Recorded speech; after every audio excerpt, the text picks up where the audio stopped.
Comarca y Empresa. Recibimos en Comarca y Empresa a Rosa Pérez Garijo, es vicepresidenta cuarta de la Diputación de Valencia y diputada delegada de Inclusión Social, Teatros y Memoria Histórica. Muy buenas. Buenas. Está con nosotros también el redactor jefe de Cultura, de Culturplaza, Carlos Garzán. ¿Qué tal? Muy buenas. Buenas, muy bien. Yo lo primero que quiero hablar es de ese área y de, sobre todo, la configuración de ese área. Memoria histórica, teatros, inclusión social, son áreas bastante diferentes porque están juntas. Bueno, yo siempre digo que creo que llevo las áreas que más me apetecía llevar. Y bueno, la cuestión es que cuando entramos al gobierno, que estaba un poco ya configurado por PSOE y Compromís, pues bueno, nosotros pedimos una parte de cultura, nos parecía interesante el tema de teatros, el tema de inclusión social, porque bueno, nuestra sensibilidad y porque siempre habíamos pedido desde Esquerra Unida un cambio en el modelo precisamente de servicios sociales, y luego memoria histórica, que era un área que no existía y que nosotros planteamos que debía de existir y que evidentemente queríamos llevar la delegación. ¿Se puede ser especialista en áreas tan diferentes? Sí, yo creo que sí. Yo la verdad es que disfruto mucho las tres, creo que son muy diferentes y eso está bien, y la verdad es que lo estoy disfrutando mucho, lo tengo que confesar. Bueno, pues hablemos de cada una de ellas. Vamos a empezar por inclusión social, seguramente sea la más cercana a la gente y tal vez la menos mediática en estos momentos. Así es, pero también es la que más te llena, ¿no? Porque durante muchísimos años, desde Esquerra Unida, yo concretamente, que era diputada en la oposición en la anterior legislatura, pues siempre hablábamos de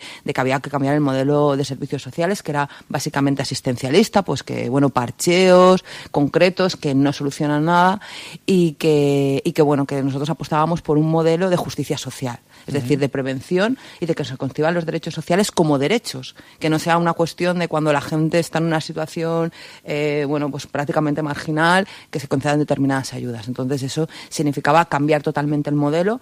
Evidentemente para eso lo que hace falta es destinar muchísimo más dinero, y hay que decir que el año pasado estábamos prácticamente en 4 veces el presupuesto que había cuando yo empecé a llevar el área, y hay que decir, bueno, no sé si esto lo puedo decir, pero os lo digo, y esperamos también un aumento importante de cara a los presupuestos del 2019. ¿En qué se concreta ese dinero? Porque es un aumento importantísimo, 4 veces el presupuesto que había en 2015. ¿En qué se ha traducido y cuáles son los resultados que se han obtenido? Pues bueno, una parte fundamental, prácticamente el 50%, es en personal. Es decir, si tú quieres hacer un buen trabajo en servicios sociales, es imprescindible que tú tengas educadores sociales, trabajadores y trabajadoras sociales y psicólogos y psicólogas. Por lo tanto, porque tú ahí lo que te encontrabas muchas veces es que era muy poco personal, que al final pues lo único que pueden atender es que cuando vienen determinadas ayudas individualizadas les pueden atender, pero no hacer un trabajo de prevención y de análisis, de trabajar con los colegios, trabajar con las familias, prever qué necesidades van a haber. Y bueno, entonces era muy importante. Entonces una parte es para el personal. También incluso hemos ampliado en el número de administrativos y administrativas, y también introducimos el año pasado juristas también, ¿no? para determinados procedimientos. Y luego el otro 50% para las ayudas, que eso viene en función de las necesidades de cada ayuntamiento. Ellos presentan un proyecto de subvención, o sea, de determinados programas, y en función de eso se distribuye la subvención. También lo que hicimos para que no hubiera problemas es que el porcentaje que va destinado a la contratación de personal, eso se hace por subvención nominativa, va en función del número de habitantes. Es decir, nosotros lo que hemos hecho es reducir la ratio, es decir, si antes había un trabajador o una trabajadora por cada 6.000, pues ahora ya estamos en uno por 2.500, ¿no? Y esperamos reducirlo ahora. Y luego los proyectos que se presentan. También hemos eliminado muchísimo la burocracia, porque había poco personal y además había distintos tipos de subvenciones, y por lo tanto al final los tenía constantemente en la burocracia de pedir subvenciones, y eso ahora se ha unificado en una, que es una manera también de reducirles al mínimo el trabajo para tener, pues bueno, esas cantidades económicas, que lo que es que la Diputación nos encargamos de los municipios de menos de 10.000 habitantes de llevar lo que son los programas de servicios sociales para los municipios. Y la verdad es que yo estoy satisfecha, porque yo recuerdo que cuando tú entras a llevar una responsabilidad, entonces hay muchos alcaldes y alcaldesas que te piden reuniones para pedirte, ¿no? Y entonces yo recuerdo pues que pedía muchas reuniones, ¿no? Y ya cuando vieron que nos poníamos a funcionar, hubo uno que me dijo: yo ya no voy a venir aquí más, porque ya lo estás haciendo y por lo tanto ya no hay que venir a pedirte más, o sea, no tenemos ni reuniones, o sea, porque hay mucha satisfacción entre los ayuntamientos. De memoria histórica se ha hablado mucho. a lo largo de los últimos años, a lo largo de los últimos tiempos y a lo largo de las últimas semanas, porque incluso estamos todavía muy cerca de las elecciones andaluzas. Hay quien dice que se ha hablado demasiado y que tanto hablar de memoria histórica ha azuzado pues resultados como, por ejemplo, los de las elecciones andaluzas. ¿Qué le parece a usted? A ver, yo creo que el problema es que este trabajo se tenía que haber hecho hace 40 años. A mí me lo preguntan mucho. Nosotros ya sabes que somos en estos momentos la primera y única institución valenciana que está exhumando las fosas. Bueno, creo que ahora en Castellón han empezado también a exhumar vía ayuntamiento y a mí me lo preguntan mucho. ¿Por qué ahora exhumar las fosas? Bueno, pues evidentemente porque no se ha hecho hace 43 años, que era cuando se tenía que haber hecho. Yo creo que hay determinadas cuestiones en este país que se tenían que hacer y que son cuestiones de higiene democrática, es decir, ¿por qué exhumar? Bueno, pues porque tienes familiares que llevan 80 años esperando recuperar los restos de sus familiares, es una cuestión de justicia mínima, por lo tanto. Entonces, había muchas políticas que se tenían que hacer.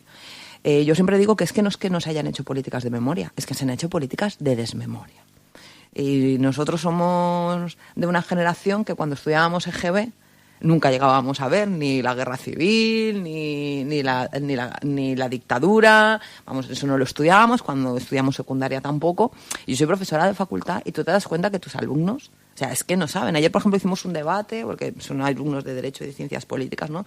Y te das cuenta que de algunos aspectos tienen gran desconocimiento, ¿no?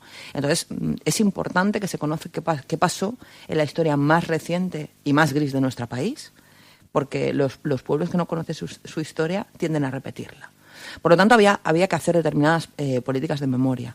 Con el tema del Valle de los Caídos, y ahí comparto contigo de que es verdad que eso puede haber removido, la cuestión es que eso se tendría que haber hecho hace muchos años. Eso constituye una anomalía democrática que no se entiende, por ejemplo, desde fuera de España. O sea, que un dictador tenga un mausoleo. Lo que pasa es que, claro, después de tantos años, pues remueve. Pero claro, es que se tendría que haber hecho mucho antes. El problema es que vamos a dejarlo de hacer porque no se ha hecho antes. Pues no, las cosas hay que hacerlas. Pero se tenían que haber hecho hace muchísimos años. Hablaba usted de educación, también han querido llevar esa memoria histórica a la escuela, ¿no? Sí, o sea, dentro de que nosotras somos conscientes de la importancia de que haya un conocimiento de lo que ha pasado en este país, bueno, pues fuimos a la Consellería. Siempre intentamos trabajar mucho con el resto de instituciones, igual que fuimos a la Consellería de Justicia para saber si ellos estaban dispuestos a exhumar, porque si la Consellería hubiera sido la que estaba dispuesta a exhumar, nosotros no lo hubiéramos hecho. Cuando nos dijeron que no, pues ya dijimos, pues bueno, pues lo haremos nosotros desde la Diputación. También fuimos a la Consellería de Educación, porque a mí era un tema que siempre me había preocupado mucho, ¿no? El desconocimiento de esa parte de nuestra historia. Y les dijimos que estábamos dispuestos a hacer un documental totalmente pedagógico, que fuera de una clase de 40 minutos, si ellos hacían la unidad didáctica y hacían una distribución entre los centros de secundaria. Nos dijeron que sí, y bueno, pues lo encargamos a Rosa Brines, que es una magnífica profesional, Fills del Silenci. Y bueno, yo no sé si lo habéis visto, pero si no, os invito a verlos porque son 40 minutos. En 40 minutos contar el franquismo, pues imaginaros. Pero bueno, es de una manera muy, muy pedagógica y además pues muy objetiva. Hablan sobre todo catedráticos de historia contemporánea, catedráticos de historia de derecho. Y bueno, yo creo que es interesante y que se debe de conocer. Se debe conocer lo que ha pasado en este país. En clave valenciana y desde su responsabilidad, ¿le preocupa lo que ha sucedido en Andalucía, ese aumento de la extrema derecha? Hombre, yo creo que es muy preocupante. El aumento de la extrema derecha, por supuesto que me preocupa.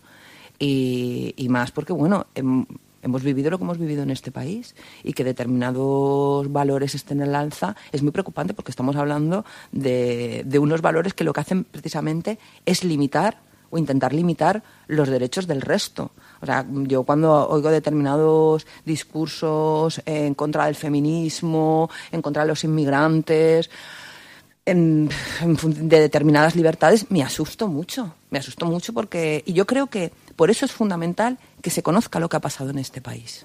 Yo creo que sí, para no volver a repetir la historia. ¿Esa es la clave?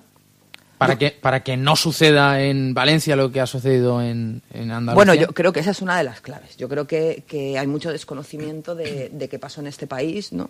Y nosotros eso nos ha pasado incluso exhumando una fosa. Recuerdo que había allí, creo que era el nieto o el bisnieto de una de las personas que se iban a exhumar, ¿no?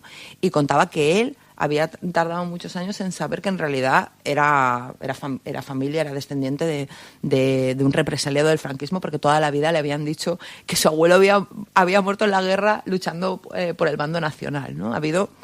No se ha transmitido entre familias porque había mucho miedo. Yo creo que eso es importante precisamente pues para que vean que todo lo que hizo la extrema derecha o lo que defendían los franquistas pues creó un perjuicio muy grande a este país.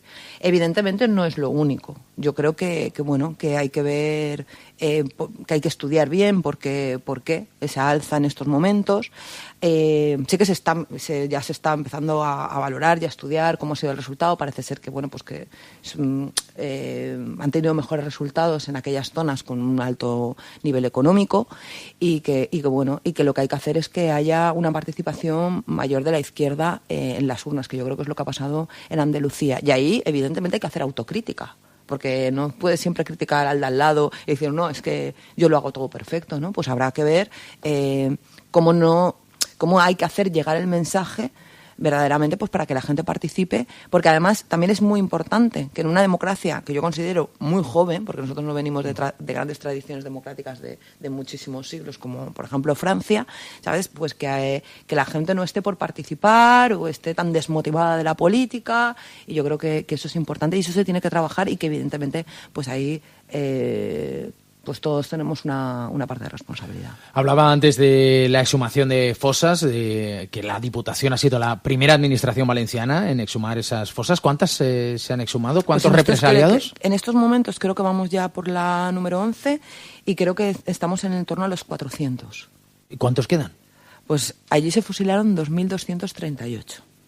Pero hay que decir que los libros que se tienen del ayuntamiento no son del todo fiables, porque están en boli, lo cual ya te hace sospechar, y que no sabemos si algunos fueron trasladados a otros cementerios o incluso al Valle de los Caídos, o que incluso, pues nos han contado historias tremendas, ¿no?, donde los familiares iban todos los días con las cajas, ¿sabes?, para pagarle un poco al que había en el cementerio, para ver si se podían llevar los cuerpos. Imaginaros qué tristes en aquellos momentos, ¿sabes?, con las carreteras, lo que costaba, pues cada día iban con las cajas para intentar llevarse los restos, y suponemos que algunos se los llevaron. Se sabe cuántos fueron fusilados, cuántos pueden haber, pues eso cuando vayamos abriendo las fosas veremos. Se irá viendo. Ha compartido usted además muchos momentos de exhumación con familiares. Muchos. Supongo que son momentos, no sé si muy duros o al mismo tiempo de, quedarse tranquilos después de tanto tiempo. Pues mira, yo creo que se juntan las dos cosas. Son muy emotivos y son muy tristes, pero los familiares que están allí, o sea, llevan 80 años esperando ese momento, ¿no? Por eso nosotros pensábamos que no podíamos esperar más, porque pues lo que eran las parejas ya no viven, las mujeres o los maridos ya no viven, y en el caso de los hijos ya pocos, porque claro, estamos hablando de que han pasado muchos años, ¿no? Y es increíble cuando existen hijos y hijas, cuando viven todavía, cómo viven ese momento. Tú te das cuenta de que han estado toda su vida con un duelo que no han podido acabar y esperando ese momento. Es muy emotivo porque muchos lloran y dicen que ellos pensaban que ya no lo iban a poder ver, ¿no? Los nietos, también es muy emotivo, pero los hijos y las hijas es una cosa. A mí, o sea, me emociona y al mismo tiempo me da tristeza, ¿no? Porque dices, madre mía, ¿no? Toda la vida esperando esto. Te lo agradece mucho, y a mí eso me da mucho sentimiento, porque yo siempre digo que en realidad nosotros estamos cumpliendo con una obligación que tienen las administraciones. Nosotros pensamos que son las administraciones las que tenían que haber apoyado a las familias, como estamos haciendo ahora, y que para que pudieran recuperar los restos de sus familiares, ¿no? Y que el hecho de que ahora se está haciendo no se puede ver como algo excepcional, que es como se está viendo, sino como algo que se tenía que haber hecho hace muchísimo tiempo. ¿Abrir fosas es abrir heridas? Yo creo que es cerrarlas, precisamente. Yo creo que es cerrarlas. O sea, yo sé que mucho el discurso que se dice, hay que pasar página, pero la página habrá que leerla, ¿sabes? Y habrá que cerrar heridas, porque claro, es que esas familias, tú imagínate, o sea, fusilaban en unos juicios sumarísimos, porque fue increíble, ¿no?, que en España lo que era la declaración de estado de guerra fue como hasta el año 48, por lo cual, o sea, los juicios eran sumarísimos y rápidamente los enviaban a fusilar, ¿no? Y las familias pues luego no pudieron ni siquiera llorar a sus muertos. O sea, es que claro, o sea, no pudieron hacer ni el duelo, es decir, ni llevárselos, llorarlos, velarlos. El ritual del duelo es importante en todas las culturas. Y es que ni siquiera pudieron hacer eso.